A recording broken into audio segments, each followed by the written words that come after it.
Hello everyone, welcome back to my channel. ह्या व्हिडिओमध्ये आपण मुस्लिम मॅरेजमध्ये एक जे व्हॅलिड मॅरेज असतं, ह्या व्हॅलिड मॅरेजचे काय इसेन्शियल्स असतात, त्याकरता काय फॉर्मॅलिटीजची आवश्यकता आहे आणि याच्यामध्ये कुठकुठले इम्पेडिमेंट्स जे आहेत, कुठल्या प्रकारचे किती इम्पेडिमेंट्स आहे हे स्टडी करणार आहोत. सो तर तुम्हाला सगळ्यांना माहिती आहे मुस्लिम मॅरेज काय आहे, म्हणजे निकाह काय आहे. निकाह is a civil contract. Okay. आणि याचा ऑब्जेक्ट काय आहे. ऑब्जेक्ट हा आहे की लिगलायझेशन ऑफ सेक्शुअल इंटरकोर्स आणि प्रोक्रिएशन ऑफ चिल्ड्रन. म्हणजे त्या ठिकाणी जे काही फिजिकल रिलेशनशिप असतात त्यांना लिगलाइज करणं आणि प्रोक्रिएशन म्हणजे पुढची जनरेशन जी आहे त्या ठिकाणी तिची उत्पत्ती करणं. मग आता इस्लाममध्ये अशी कुठली एक स्पेसिफिक सेरेमनी किंवा रिच्युअल्स जे आहे ते या ठिकाणी सांगितलेले नाही आहे. अशी कुठली पण एक रिच्युअल, कुठली पण एक सेरेमनी जी आहे ती इसेन्शियल नाही आहे फॉर द सोलमनायझेशन ऑफ मॅरेजेस. म्हणजे त्या ठिकाणी विवाह जो आहे तो संपन्न करायचा असेल तर कुठलीही अशी कुठली एक प्रॉपर विधी नाही आहे जी आपली हिंदू लोकांमध्ये आपल्याला आढळते की एखाद्या ठिकाणी म्हणजे तिथे सप्तपदी असेल किंवा कन्यादान वगैरे अशा ज्या काही विधी असतात आपल्यामध्ये, तर अशी कुठली विधी नाही आहे. पण काही इसेन्शियल्स आहेत. तर ते इसेन्शियल्स कुठले आहेत बरं. तर पहिला आहे प्रपोजल अँड एक्सेप्टन्स, दुसरा आहे capacity of the parties and the third one is absence of any impediment. Impediment म्हणजे तेच की अडथळा काहीतरी, की एखादं अशी गोष्ट ज्याच्यामुळे तुम्ही पुढे जाऊ शकत नाही इन द सेन्स त्या मॅरेजसाठी प्रोसीड करू शकत नाही. तर याचा ॲब्सेन्स पाहिजे. म्हणजे काय, प्रपोजल एक्सेप्टन्स झालं पाहिजे. एक पार्टीने प्रपोजल मांडायचं आहे, समोरच्या पार्टीने ते एक्सेप्ट करायचं आहे. त्यानंतर दोन्ही पार्टीजची कपॅसिटी असली पाहिजे ते लग्न करण्यासाठी. आणि त्या दोघांची कपॅसिटी नसेल तर त्या ठिकाणी मग त्यांचे गार्जियन जे असतात ते गार्जियन जे आहे ते विवाह जे आहे दोन असे जे कोणी मायनर असतात त्यांचा त्या ठिकाणी संपन्न करतात. आणि ॲब्सेन्स ऑफ इम्पेडिमेंट म्हणजे कुठल्याही प्रकारचा अडथळा नसावा. आता इथे प्रपोजल आणि एक्सेप्टन्स जे आहे, तर प्रपोजल आणि एक्सेप्टन्स जे आहे हे फ्री कन्सेंटने त्या दोन्ही पार्टीजचा त्या ठिकाणी असलं पाहिजे. आता प्रपोजल जे आहे, प्रपोजल म्हणजे काय की ही पार्टी जी आहे, मुलाकडची पार्टी जी आहे, मुलीकडच्या पार्टीला, ह्या मुलीला जी आहे त्या ठिकाणी प्रस्ताव जो आहे लग्नाचा मांडते. आणि मग ती जी मुलगी आहे त्याच ट्रान्झॅक्शनमध्ये, सिमिलर एकाच ट्रान्झॅक्शनमध्ये ती ते जे प्रपोजल आहे त्याला एक्सेप्ट करते. आणि हे एकाच ट्रान्झॅक्शनमध्ये झालं पाहिजे. हे नाही की आज समजा आज 11 तारीख आहे, 11 एप्रिलला ह्या मुलाने प्रपोजल जे आहे ते मांडलं आहे आणि मुलगी जाऊन तिथे एक 11 जूनला जे आहे त्याचं उत्तर देते, असं नाही. हे एकाच ट्रान्झॅक्शनमध्ये झालं पाहिजे, एकाच वेळेला. म्हणजे हा इथे प्रपोजल जे आहेत ते मांडतो आणि ही इकडे एक्सेप्ट करते. म्हणजे ते म्हणतात ना कबूले कबूले कबूले, तर ते that is acceptance. Now capacity of the parties. आता कपॅसिटीजमध्ये काय येतं ॲक्च्युली की साऊंड माइंड असलं पाहिजे, कॉम्पिटंट टू कॉन्ट्रॅक्ट असला पाहिजे. त्यानंतर प्रोहिबिटेड डिग्रीज ऑफ रिलेशनशिप जे आहे म्हणजे जे कॉन्सेग्विनिटी वगैरे अफिनिटी असं सगळं नसलं पाहिजे. आता लुनॅटिक्स आणि जे मायनर्स असतात, मग ते कोणी पण असो, मुलगा असो किंवा मुलगी असो, की ज्यांनी प्युबर्टी अटेन केलेली नाही आहे. प्युबर्टी अटेन केलेली नाही म्हणजेच वय वर्ष 15 त्यांचं पूर्ण झालेलं नाही आहे, तर त्यांचा सुद्धा त्या ठिकाणी व्हॅलिड पद्धतीने विवाह जो आहे, मॅरेज जे आहे, निकाह जो आहे तो होऊ शकतो. मग कोण यांना म्हणजे कोण ते सगळं त्यांच्या ऑन बिहाफ त्या ठिकाणी सगळे रिच्युअल्स तर नाही आहे काही, पण हे जे इसेन्शियल्स जे सांगितले म्हणजे प्रपोजल एक्सेप्टन्स हे कोण करत असतं, तर हे त्यांचे गार्जियन्स जे असतात ते करत असतात. मग आता इथे ज्या वेळेला प्रपोजल आणि एक्सेप्टन्स हे होत असतं तर ते जे आहे दोन विटनेसेस जे आहेत, विटनेसेस इथे 2 मेल विटनेसेस किंवा 1 मेल विटनेस असेल तर 2 फिमेल विटनेसेस, अशा ह्या विटनेसेसच्या प्रेझन्समध्ये त्या ठिकाणी प्रपोजल आणि एक्सेप्टन्स जे आहे ते झालं पाहिजे. विटनेसेस कसे पाहिजे, साऊंड माइंडचे पाहिजे. त्यांनी सुद्धा तिथे प्युबर्टी जी आहे ती अटेन केलेली असली पाहिजे आणि ते मुस्लिमच असले पाहिजे. मग या ठिकाणी प्रपोजलला म्हटलं जातं इजाब आणि एक्सेप्टन्स म्हणजे कुबूल. आणि हे जे आहे सेम मीटिंगमध्ये, जसं मगाशी मी सांगितलं की एकाच ट्रान्झॅक्शनमध्ये झालं पाहिजे. आता जे parties to the marriage they should have the capacity to marry or to be married. त्यांची कपॅसिटी असली पाहिजे. पण इथे मायनरचं सुद्धा लग्न होतं बरं का मुस्लिममध्ये. तो there is no such age related असं काही तिथे बंधन नाही आहे की वय वर्ष 18 असले पाहिजे.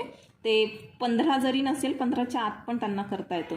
नाव there should not be any impediments to the marriage of the parties. कुठलेच इम्पेडिमेंट त्या ठिकाणी नसले पाहिजे. इम्पेडिमेंट जे आहे अगेन 3 प्रकारचे आहे. ॲब्सोल्यूट इम्पेडिमेंट आहे, रिलेटिव्ह इम्पेडिमेंट आहे आणि एक आहे डायरेक्ट प्रोहिबिशन ऑन मॅरेज. तर असे 3 प्रकार आपल्याला सापडतात जे आपण पुढे बघणार आहोत. नाव प्रपोजल अँड एक्सेप्टन्स की हे एकाच मीटिंगमध्ये झालं पाहिजे. त्यानंतर मायनर जर असेल तर मायनरच्या ऑन बिहाफ त्याचे जे लॉफुल गार्जियन्स असतात, ओके, ते त्या ठिकाणी प्रपोजल जे आहे ते मांडू शकतात. आणि जर त्या ठिकाणी मुलगी जी आहे मायनर असेल किंवा ल्युनॅटिक असेल, इन्सेन असेल, तर तिच्या ऑन बिहाफ तिचे जे पेरेंट्स आहे म्हणजे जे लॉफुल गार्जियन्स आहे ते एक्सेप्टन्स जे आहे त्या ठिकाणी देऊ शकतात. मग आता इथे वर्ड्स इजाब आणि कबूल हे जे आहे हे त्यांना अटर करायला लागतात, म्हणजे लिटरली तोंडाने बोलायला लागतं. आपण बऱ्याचशा मूवीजमध्ये बघितलं असेल बघा, ते कबूल आहे असं म्हणतात. म्हणजे ते त्यांना त्या ठिकाणी ते वर्ड्स जे आहेत ते अटर करणं गरजेचं आहे. मग आता इथे शिया लॉ जो आहे, शिया लॉ काय म्हणतो की the presence of 2 witnesses is not necessary for the validity of the marriage.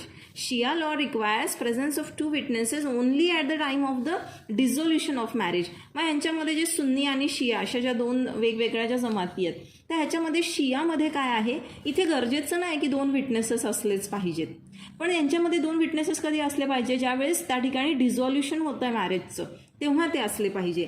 पण सुन्नीमध्ये जे आहे त्या ठिकाणी लग्नाच्या वेळेला सुद्धा 2 विटनेसेस लागतात. मेल असतील, दोघं मेल असतील तर 2, आणि 1 मेल आहे तर त्या ठिकाणी 2 फिमेलची ॲज अ विटनेस म्हणून आवश्यकता असते. मग इथे कुठलं रायटिंगमध्ये काही लिहून वगैरे असं काही गरज असते का, तर काही यांना रिटर्न फॉर्ममध्ये त्या ठिकाणी कुठल्याच ज्या फॉर्मॅलिटीज आहेत त्या पार पाडायच्या नसतात. There is no such this thing. Proposal किंवा जे एक्सेप्टन्स आहे हे रायटिंगमध्ये देण्याची गरज नसते. Then capacity of the parties. आता पार्टीज जे आहे ते साऊंड माइंडचे असले पाहिजे, पण आपण मगाशी पाहिलं की इन्सेन ल्युनॅटिकचं सुद्धा लग्न होतं, सो हा सुद्धा जो पॉईंट आहे हा ॲब्सोल्यूट नाही आहे. Then they should be adult, that is बालिग अँड रशीद. म्हणजे काय की ते अडल्ट असले पाहिजे, बालिग असले पाहिजे, रशीद असले पाहिजे. पण मग आता इथे बालिग नाही आहेत ना, बालिग नाही आहेत म्हणजे काय, ना बालिग आहेत ते, की जे अडल्ट नाही आहे, मेजर नाही आहेत ते, तर तिथे सुद्धा त्यांचे रिस्पेक्टिव्ह गार्जियन्स जे आहेत त्यांचा त्या ठिकाणी विवाह जो आहे ते करू शकतात. त्यांची फ्री विल असली पाहिजे, पण आता मुलं जर मायनरच आहे तर त्यांची फ्री विल ॲक्च्युली कुठूनच येणार आहे, हो ना. तर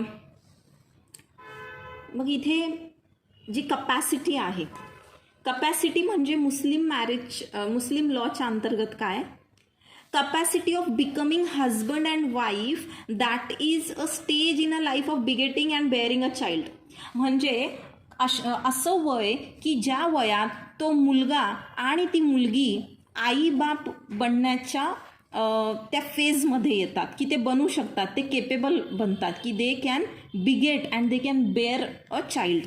ना मुस्लिम मेल जो आहे, मुस्लिम मेलला त्या ठिकाणी 4 पत्नी जी आहे ते एकाच वेळेला तो 4 पत्नींसोबत लग्न म्हणजे 4 महिलांसोबत लग्न करू शकतो लॉफुली.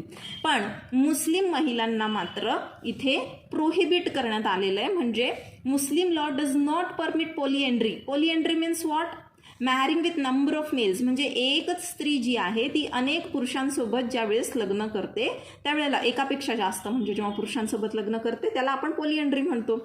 यांच्यात पॉलिगॅमी आहे. पॉलिगॅमी म्हणजे काय, एक पुरुष एकापेक्षा जास्त स्त्रीशी लग्न करतो, स्त्रियांसोबत, पण एक स्त्री जी आहे एकापेक्षा जास्त पुरुषासोबत लग्न करू शकत नाही. Then age of puberty. आता एज ऑफ प्युबर्टी जी आहे ती काय इथे मांडलेली आहे की 15 वर्ष. नाव शिया लॉमध्ये काय म्हटलं गेलं आहे की एज ऑफ प्युबर्टी कधी बिगिन होते की जेव्हा त्या मुलीला मेन्स्ट्रुएशन जे आहे ते सुरू होतं, म्हणजे तिची मेन्स्ट्रुअल सायकल सुरू होते. नाव गार्जियनशिप ऑफ मॅरेज.